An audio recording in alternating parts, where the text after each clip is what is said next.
Obviously, one of the most difficult parts of the housing recovery has been the very, very difficult lending environment that customers and would-be home buyers have had to endure. And I think over the last 12 months, it's fair to say that we've seen a little softening of those credit conditions, but it's really important to remember that we're coming off of such an extreme swing of the pendulum that by any historical measure, lending standards for home buyers are extremely tight.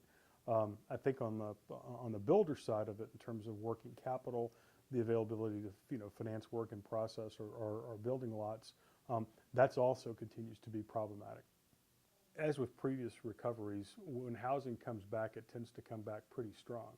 And while we've had a couple of false springs over the last couple of years where first quarter numbers looked okay, they were encouraging, and only to fall off the cliff later in the year, what we've seen over the last 6 months, really beginning in the fourth quarter of 2012, was much stronger, consistent demand from qualified buyers, and that's carried through into the first and the beginning of the second quarter. So, that's been extremely helpful. It's a very encouraging sign for the market.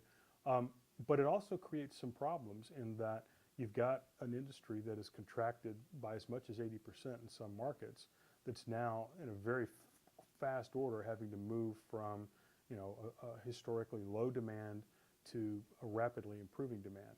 And that creates shortages in materials. It creates situations where builders are competing for trade, contractors, and obviously for finished lots.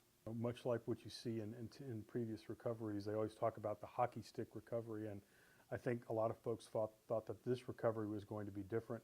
We've had a couple of false springs where, coming out of the gate, the market looked pretty good. But what really happened in this market, I think, is that in the fourth quarter of 2012, which is typically a slow quarter for home sales, builders saw a sustained increase in contracts, a sustained increase in demand, and that's carried forward through into the first and part of the second quarter of this year. So I think what we're seeing is, a sustainable recovery in housing.